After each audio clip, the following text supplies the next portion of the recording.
everybody, this is Jordan again with PictureMonk.com, and welcome to the second episode of the PictureMonk podcast, where we talk about everything awesome in photography. So let's get into some stats about the first episode that was released last Thursday. I'm super excited to announce that I have had over a dozen people listen to my podcast. Now, again, that might not sound like a lot to you, but as a personal thing for me, it's just awesome to know that 17 people, according to my stats, are listening to the podcast. I know it's going to increase and it's going to decrease, and it's going to fluctuate, but it's just really nice to see that 17 people are listening to it as of today. So it's kind of a fun stat to see. And just to make it interesting, I'm going to check back throughout the whole podcast to see how much it increases. It's probably not going to go up, but just as a fun thing. So let's go ahead and get into the news stories that I found in this week. One of the things that I saw that was released by DJI, I don't know if you've ever heard of them.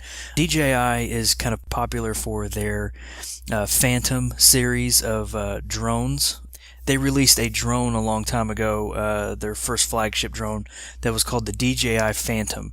And it was a great drone. I actually always wanted one, but they were just, out of my price range. So I would, see all these videos on YouTube of people flying their camera drones up in the air and getting these awesome shots. And if I had the money, I would probably get one, but couldn't quite swing that. But recently, they just released a new drone called the DJI Inspire 1. And this drone is really awesome. Let me just read you a couple stats here. The drone shoots 4K video and captures 12 megapixel photos with the built-in camera.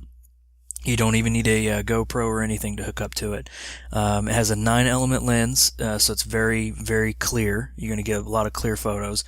And you're even able to get the Adobe DNG files from the camera. Unlike the GoPro that shoots JPEG, you'll have to, if you shoot photos taken from your drone, you'll have to edit the JPEGs. So the ability that they're giving you the DNG files to edit, the raw files to edit, is really kind of cool. So another thing they'll allow you to do is, like I said, it does 4K video at 24 to 30 frames per second and 1080p at 24 to 60 frames per second. So you're going to be able to get a little bit of slow-mo going on there. I saw some videos that was released, and if you want to check those out, head over to PictureMonk.com/podcast2. And you'll see the video I have linked there of the DJI Inspire. It's a really awesome awesome drone that would really be a piece of equipment that you guys might have. So, but what you can do is if that's a little out of your price range, which the DJI Inspire with one remote is $2,899. So $2,899 US. So that's pretty pricey. You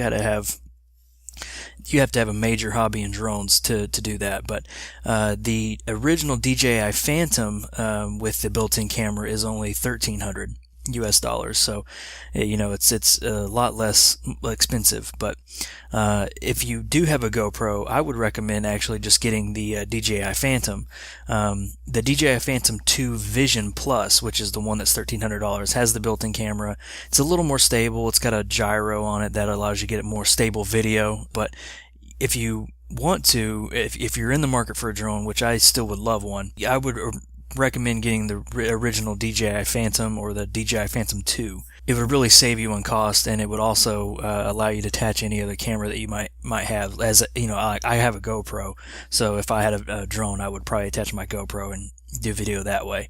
I thought that was a really cool video. Go ahead to PictureMonk.com/podcast2, and you can check out that video. Another news story that I thought was very interesting was that we landed on a comet.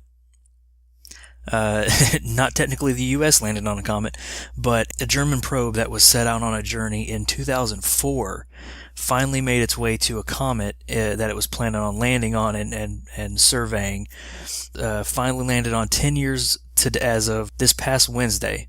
So it landed on a comet on the 12th, I believe, of November.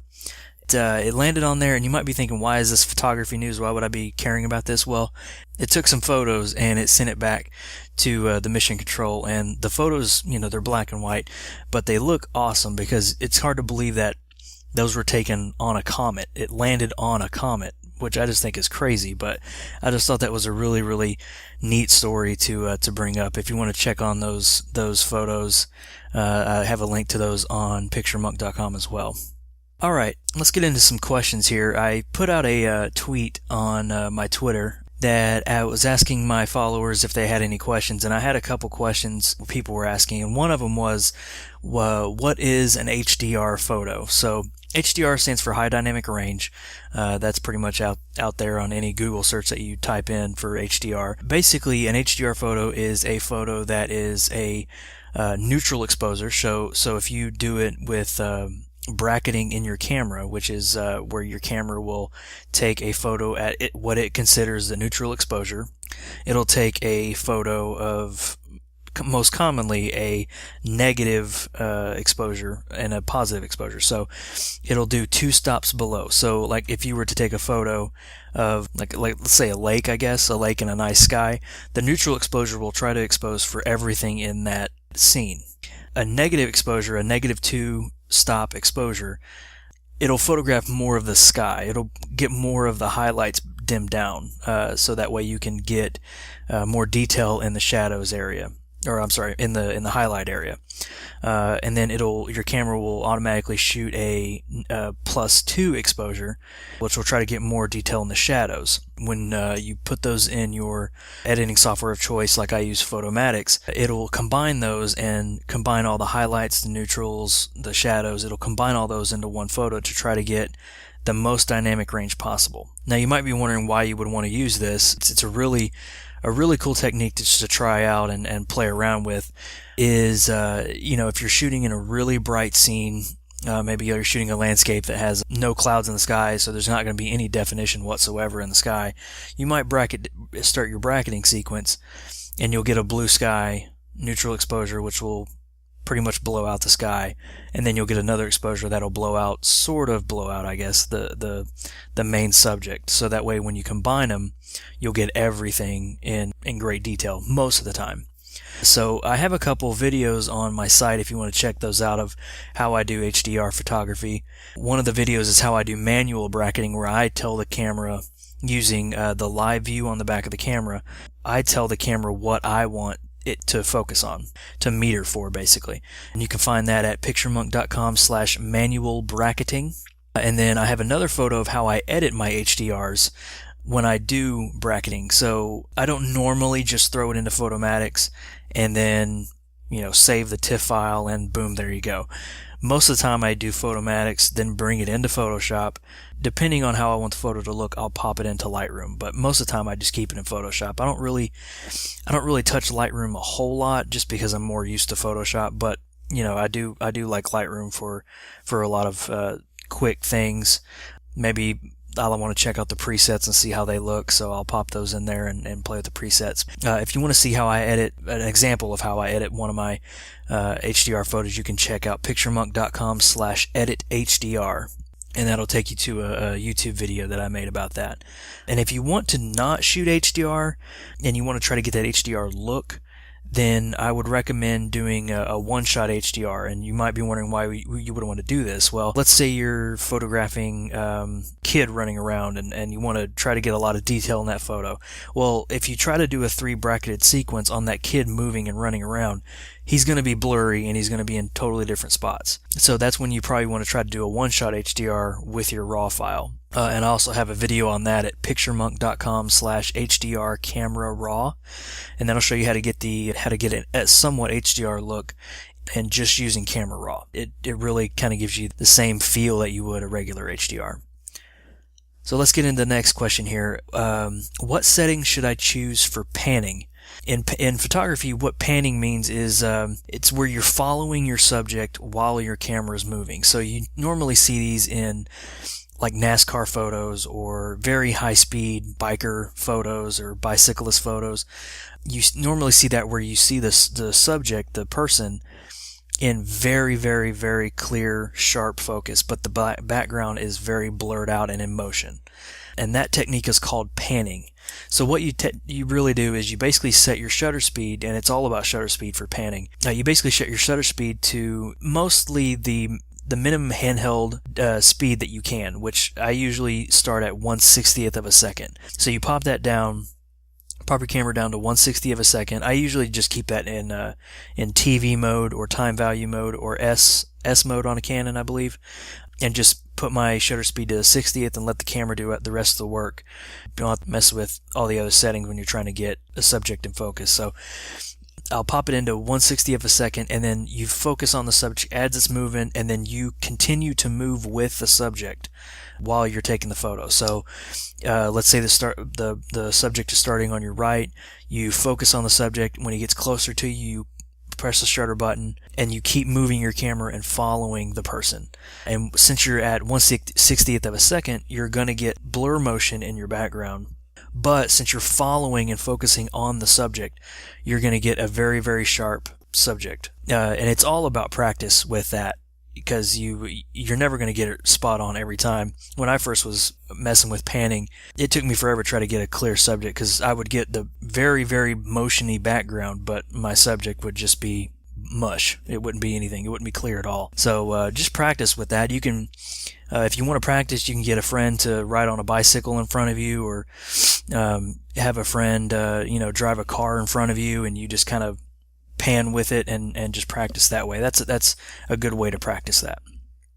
Alright, and our last question here is, what in your opinion is most important to be a good photographer? Good equipment or a good eye and imagination? I really think that you have to have a good eye and imagination. There's a quote, I can't remember exactly who said it, but the quote kind of sort of goes like, you should be able to pick up a camera, any camera, and get great photos with that camera. I think that's true. I upgraded my equipment from my entry-level DSR when I first started just recently to a full-frame camera, and I upgraded my equipment because I feel like I progressed too much for my equipment. Not saying I still couldn't get good photos with it, but I wanted to try to do more. I wanted to push my limits and my skill as a photographer, so I needed more equipment to support that. I also feel that you really need to pay attention to, when you talk about having a good eye, I think you need to pay attention to composition. You need to pay attention to what kind of focusing you should do, what kind of angles you should use. That'll really help with the good eye and the imagination part. The good equipment thing, you're going to be able to pick up a camera. You should be able to pick up any camera. I shoot Canon. I should be able to pick up a Nikon and within 2 minutes figure out how to change the settings to be able to get what I want to. So I really feel like you should be able to do that. And one fun thing that I found on YouTube that I still watch some of these times is from Digital Rev Photography, or I think it's just Digital Rev. Yeah, a YouTube channel called Digital Rev, and they do a lot of camera things, reviews and such. But one series that they actually have is they bring in professional photographers and they give them crap cameras. I know one time they gave one of these professional photographers like an iPhone camera, but the iPhone was like the first generation iPhone, and he had to get really good shots with an iPhone, a 2 megapixel camera from an iPhone.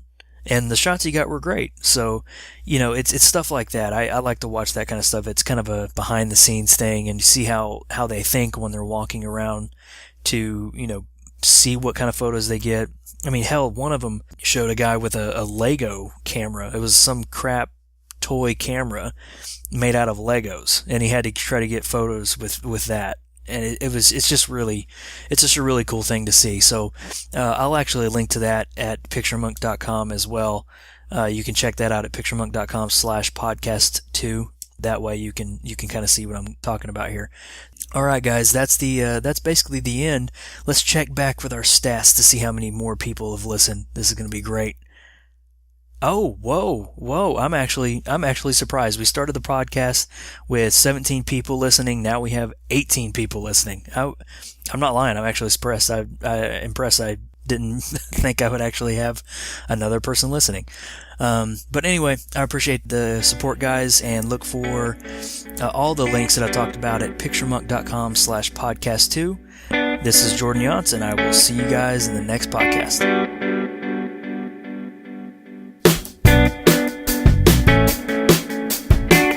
Hey guys, thanks for listening to the podcast. One more thing before I go, head on over to PictureMonk.com/podcast, and that'll redirect you to iTunes. And I just want you guys to rate the show. Just tell me what you think. Tell me how you feel about it. 5 stars, 1 stars, I don't care. Just let me know how you feel about it. I would really appreciate the feedback, and I will see you guys later.